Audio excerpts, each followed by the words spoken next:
మాకు ఇల్లు కట్టమంటే ఇల్లు కట్టలేదు, ఆ ప్రభుత్వం కట్టలేదు, ఈ ప్రభుత్వం కట్టలేదు. మరి ఏం చేయాలండి? మాకు భూమి లేదు, పుట్ట లేదు. పెళ్లి చేసాను, ఆవిడకి ప్యాకేజ్ వచ్చింది, ఆవిడకి ఇల్లు లేదు.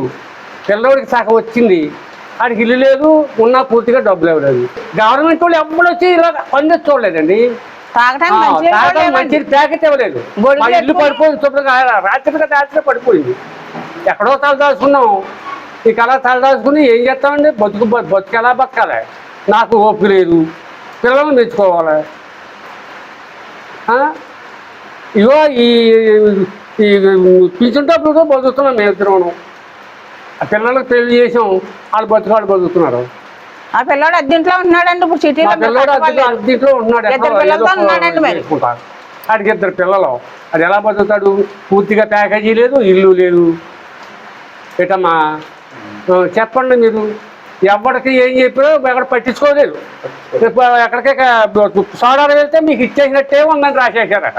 మరి ఎంత ఇచ్చారు? దాంట్లో ఇల్లు అడిగిన వాళ్ళు లేదు కదా, మీరు ఎంత ఇచ్చేసారు, ఎంత రాశారు అన్న మాట్లేదు. అసలు అందులో ఎంత ఇచ్చింది, మాకు ఎంత ఇచ్చేసారు అది అడిగిన వాళ్ళు లేడు.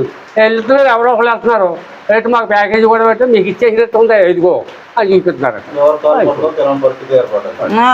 నిరుపేదలు ఎవరు పట్టుకోరో కూడా అర్థం లేదు. పొలం లేదంటే ఎక్కడికి వెళ్ళినా ఇదే చూపిస్తున్నారు.